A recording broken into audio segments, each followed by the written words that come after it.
Today, we're going to get our particles moving. Let's go.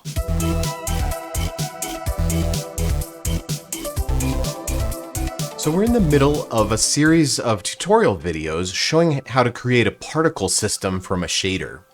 First, we started out with a mesh that's basically a stack of cards like this, with a nice vertex color gradient going from black to white. Next, we made all of the planes face the camera using this billboard node. And that looks something like this. And next we use this #33 node to give each of the nodes a random color. And that looks something like this. And then we used this random value that we generated to spread our particles out to fill the dimensions of the emitter that we created. And then last week we created this particle lifetime value here so that we can actually scale the particles based on how long that they're alive.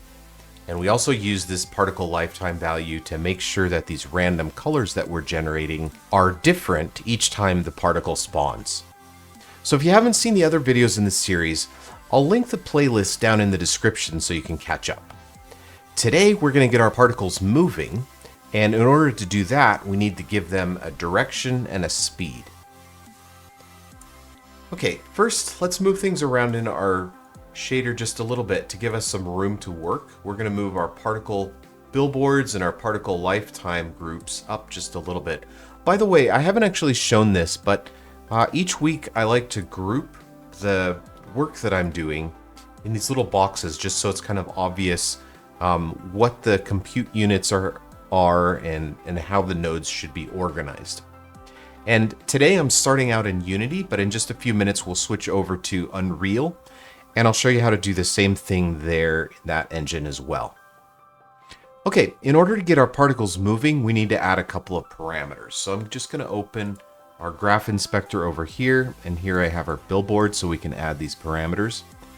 First, we're going to add a particle direction parameter. And this is a float 3 that's a vector that controls the direction the particles are moving. And we're going to give it a default value of 0, 0, 1, which means the particles are moving along the positive z. All right, next we need a particle spread parameter. And this is a float value, and we're going to call the particle spread, like we're going to use degrees for our units here. And so I'm going to drop down the mode and pick slider, and we're going to set the min and max to be between 0 and 360 degrees. And you can think of this particle spread value as if you have the particles moving in a single direction, and then you have a cone around that direction that controls how much the particles can deviate from that main direction they're traveling. If particle spread is 0, they're not going to deviate at all, but if particle spread is 360, then they can go anywhere in a full sphere around that direction. If they're 180, they can go in a hemisphere that's facing in the particle direction vector. And then we're also going to control the speed of the particles, and that means we need to add some particle velocity parameters. So I'm going to add a particle velocity start parameter and a particle velocity end parameter. And this will allow us to control how fast the particles are moving when they first spawn and how fast they're moving when they die. All right, so let's start out with our particle spread. We'll just drag this value in. Actually, I need to give some default values to my particle velocity start and my particle velocity end. So we're going to have our particles start out with a value of 4, and we're going to make them end. Let's just make them end with a value of 4 as well. We may change this later, but for now, let's just stick with those. Okay.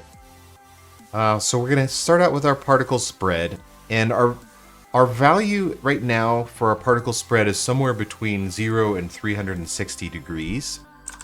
And I made them degrees just because it's easier to think of that as like, this is the width of my cone. But in the shader, I actually need them to be in a value of 0 to 2. And so I'm going to add the remap node here, which is going to change my 0 to 360 degree range to a range of 0 to 2. All right, the next thing that I need to do with my spread is multiply it by our random values. So our hash33 node is generating random values for each particle, and we can see them expressed as color here in our preview. But really, they're not really color, they're just like 3 random values. Here, we're expanding their range from 0 to 1 to -1 to 1. And so I'm going to take this value here and multiply it by our spread value so that each of our individual particles can have its own spread within that cone. And now we're going to add this random value that we've generated for each individual particle to our overall particle direction parameter. So all the particles are going in this general direction here, but to each one individually, we add this value that they're getting from the particle spread, so that each particle can have its own individual direction within that cone that we're creating. And then the last thing that we want to do is we want to make sure that our direction vector is normalized so that each of these directions is the same magnitude. So this vector is all unit length of 1. Okay, so we have a direction here that our particles are traveling in. And the other thing that we need is a speed. So we're going to grab our particle start velocity and our particle end velocity parameters here. And we're going to blend between these two velocities based on the particle's lifetime. So I'm going to add a lerp node and plug our particle start velocity and our particle end velocity in there. And then we're going to wire in the value that controls the particle's lifetime. So this node here, this fraction node, is where we get the particle's lifetime value. And we're going to be referencing this value a lot. So in this case, we're wiring it into our velocity value. Just move these nodes up here. And now we need to take our particle direction value and our particle speed value and multiply them together. So now our particles have a direction that they're moving in, and they have speed. And finally, we need to multiply all of this by the particle's lifetime so that over the particle's lifetime, the particles are moving in the direction and in the speed. And now that we have all of this, we just need to take this direction and speed that we've generated and add it into our position offset.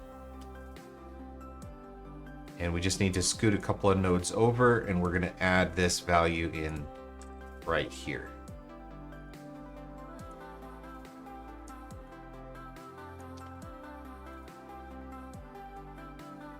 All right, so now if we take a look at our preview, you can see that our particles are actually moving in the positive z direction. And we can play with this just a little bit here. It might be a little bit easier to see if we take a look at it in the level, so we're going to do that in a minute. Let's set our emitter dimensions to something really small, like 0.5. So there you can see the particles moving off in that direction. If we set our particle direction to like moving up instead, now you can see they're rising into the sky. And if we set our particle spread value to something really small, let's just set it to 0. This fooled me for a second because I set it to 0 and the particles are still, it still looks like they're moving in a cone, but the reason for that is that they're actually growing larger over time. So we need to change the start size and end size so they stay the same. Right now they're going from 0.1 to 2, and let's just set our end size to 0.1 as well. Now you can see all of the particles rising into the air and basically going in the same cone. But then if we set our particle spread value to, set this to 360 again, and we'll set our default value to like 90 degrees. And now you see they're starting to spread out to fill up that cone that we created, that 90-degree cone. All right, pretty cool. Let's switch over to our scene and see what we can do with our particles there. Okay, so here you can see we have our particle system in our scene. And I've opened up a window here with our material parameters that we can play with. So again, if we set our emitter dimensions to 0 and we set our particles, let's make them just stay at a size of 1 meter. You can see they're rising up directly into the air because the particle direction is set to 1. We've got our particle spread set to 90. If we set it to 0, you can see that the particles are all moving up in a straight line. But if we spread this out, the wider we drag this, the larger the radius is of that cone. And once we get to 360, our particles will move in all directions because our particle spread cone just becomes a full sphere. If we set this to something more like 180, you can see that now they're just moving in a hemisphere. So their direction is the up vector, but then each of them has its own offset from that direction in a 180-degree hemisphere. So we can play with the direction that the particles are moving. So that's pretty cool. So the next thing that I want to do is create a couple of variations of this. And as we move along through the next couple of episodes, I'm going to continuously update these variations. And as we add features, you'll be able to see how they will evolve over time into the particle effects that we're attempting to create. All right, here are our 4 particle effect examples. Now let's take a look at these one at a time. Over here, we have an effect that's eventually going to become a waterfall. It doesn't really look like a waterfall yet, but that's what it's going to be eventually, like I said. This one is going to be chimney smoke. You can see our particles kind of going up into the air, but they don't look a whole lot like chimney smoke yet. This one here is going to become a fountain. Right now the particles, again, they're just traveling straight up, but eventually they're going to become a fountain. And this one over here is just going to be some drifting mist. So in the next couple of weeks, as we continue to add features to this, we're going to add the parameters and the controls to these particle systems that they need in order to behave more like these particular effects. So you'll see these evolve over time and become much better representations of the actual effects that we're going for. All right, one of the things that you might have noticed, especially on our waterfall effect over here, and also on our fountain over here, is that we're really going to need gravity. And especially for our chimney smoke, we're going to need some wind to push that smoke. And so next week, we're going to focus on adding wind and gravity to our particle system. All right, now we're going to switch over to Unreal, and I'll show you how to add the direction and the spread parameters to our particles in that engine. All right, here we are in Unreal, and we're going to pick up right where we left off last week, and we're going to add some directional movement. Right now you can see that our particles are just fixed in one location. Last week we added our lifetime to the particles, and this frac value here is what's generating the particle's lifetime. And so we want to get our particles moving. So just like we did in Unity, we need to add a couple of parameters first. The first parameter that we're going to add is a scalar parameter, and we're going to call this particle spread. And this is going to control the size of the cone where our particles can travel in. So we have a particle direction, that's a single direction that we're going to make in a minute. But then around that direction, we have a cone where each individual particle can pick its own path within that cone. So for our particle spread value, we're going to give it a default value of 0, and we're going to make it a slider with a minimum of 0 and a maximum of 360 because we're defining this cone in terms of degrees. Now, as soon as that's done, we need to add a remap node here so that we can change the range of these values, because for the user, we're exposing this value in a range of 0 to 360.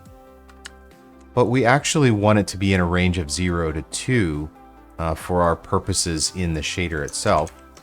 And so we just need to plug in the parameters here. So in my remap node, I'm passing my particle spread parameter in, and the low value here is 0, and the high value is 360, because that's the range of values from our parameter. But then we want to remap it to a value of 0 to 2. So I'm just going to create 0 for the low, and then 2 for the high. And this remap node is going to change the range from 0 to 360 to 0 to 2. All right, the next thing that we need to do is multiply this spread by the random values that we're generating. So right now you can see our random values expressed as color, and those values are coming out of this vector noise node. They're being generated here. And then here we multiply by 2 and subtract 1 to change their range from 0 to 1 to -1 to 1. So we're going to take that -1 to 1 range random value set and multiply it here by the values coming out of our remap node. And what that does is it gives each individual particle its own trajectory or its own direction inside that cone that we've created here with our particle spread value. All right, the next thing that we need to do is give our particles a direction, because we've given them a spread here, but we need to actually define the direction that they're allowed to move in. So I'm going to create a vector parameter, and we'll give it a default value of 0, 1, 0. And we're going to name this parameter particle direction. And then we only actually need the X, Y, and Z. This has 4 components, but we only need the first 3 of them. And so I'm just going to create a component mask. And we're going to set our component mask to X, Y, and Z. So we just get the first 3 values coming out of that parameter. And then we need to add our particle spread and our particle direction value together. So this part of the shader here creates our cone, and then this part defines the direction that the particles are traveling in. And the last thing that we need to do now that we've created a unique direction for each particle is we need to normalize this value. And that's just going to ensure that that directional vector is a length of 1 for each individual particle. Okay, so this is going to control the direction of our particles. The last thing that we need to do is give our particles a velocity. And so we want to be able to control how fast the particles are moving at the start of their life and at the end of their life. So we're going to add a couple of new parameters here. So we'll call this one particle start velocity. And we'll call this one particle end velocity. And then let's just give each of these a default value of 400, which means they're going to be moving at 4 meters per second. We're not actually changing these at the moment, so they're not speeding up or slowing down, but that's something that we can introduce later if we want to. All right, and then we need to blend between these two values. So we're going to add a lerp. So we're going to lerp between our particle start velocity and our particle end velocity based on our particle lifetime. So this value here, this value coming out of the frac node, is our particle lifetime. So I'm just going to grab that and wire it down here. And we have our speed set up now.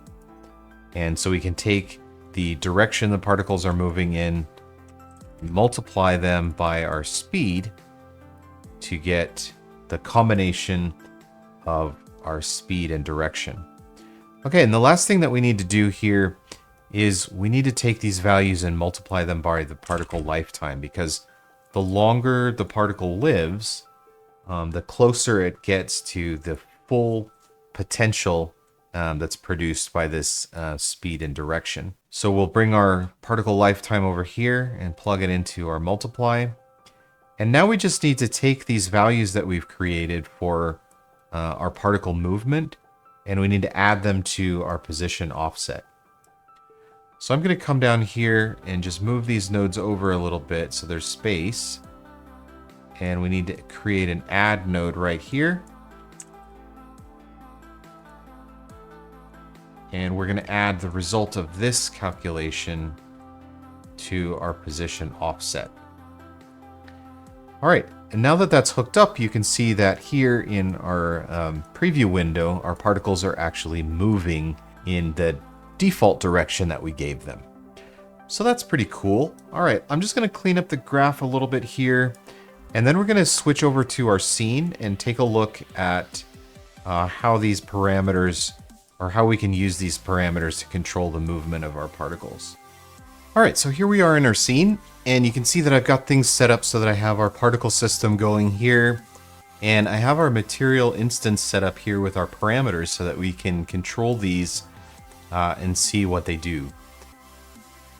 So here you can see we have our particle end velocity, our particle start velocity, and our particle spread. And off camera, I'm gonna go ahead and like clean these up a little bit. We really should have these in a different order and grouped differently. But I don't want to bore you while I do kind of all like the secretary work. So for now, we're just going to leave it like this. So let's see what happens. Let's set our particle start size and particle end size to something smaller. We're going to set them to 0.5. So we've got all our particles moving in one direction here. And we can control the particle direction with this parameter. So right now they're moving in the Y direction. But we can also make them move up in the Z direction if we change this like this. Well, right now we have our particle emitter size set to something kind of weird. Let's shrink this down so that it's just 10, 10, and 10. Okay, now you can see that we've got all our particles rising into the air like this. So now we can play with our particle spread a little bit. They're all going in exactly the same direction, but if we change our particle spread value to something like 90 degrees, now you can see they're being emitted kind of in this cone shape. And they're moving kind of quickly right now. Let's turn this particle speed value down. Yeah, now we've got our particles kind of moving at a slow pace and kind of moving in the direction of this cone. If we set our particle spread value higher, you can see like the higher we go, the more they're spreading out. So if we get them going in a 180 degree cone, they're going to be moving in a hemisphere around our original particle direction. And if we set this to 360, now you can see the particles are being emitted from the center and moving out in all directions. All right, so that's how those parameters work. The last thing that I want to do, here we have 4 different variations of our particle system. We have a waterfall, we have smoke, we have a fountain, and we have mist. And these particle systems are actually using the finished version that we're going to have in a couple of weeks once we get through all of the videos in the series. But what I want to do is swap out the materials on each of these for the material that we're using here, and we're going to build these particles up slowly each week as we add features so that you can see how those features contribute to these 4 individual effects. So let's go ahead and switch these out. All right, so now you can see I have switched all of our particle systems over to using the material of the particle system that we currently have. And now it's pretty obvious that there are a bunch of features missing. So this particle system here used to be our waterfall. This one used to be our smoke. This one used to be our fountain, and this one used to be our mist. And you can see that each of these is missing some features. Next week, we're going to add gravity and wind to our particle system. And that's going to help, especially our waterfall over here on the left and our fountain here kind of in the middle. Because our particles will be not only be able to move, but they'll also be able to be pulled down by the force of gravity and kind of blown around by the force of wind. All right, so that's what we're going to do next week. I hope you come back for that. Let's just take one last look at what we've created here. So in the middle here, we've created this direction and speed. We start out with our particle spread parameter. We've remapped that value from a range of 0 to 360 degrees to a range of 0 to 2. And then we multiply that value by the random values that we're generating here with our vector noise, with the range remapped to -1 to 1. So we multiply our remapped spread value to the unique value that each particle gets. Then we add to it our particle direction parameter and we normalize that vector. Then we blend between our particle velocity start value and our particle velocity end value. And we multiply that speed that we've created by the direction. And then we multiply by our particle's lifetime value. Now that we have the speed and the direction, we take that value and we add it here to the position and offset, and we get our particles moving. And we can control the movement based on our particle velocity parameters, our particle direction parameter, and our particle spread parameter. All right, cool. That's it for this week. Come back next week to see how to add wind and gravity to the particles. Thanks for watching, everybody. Have a great week.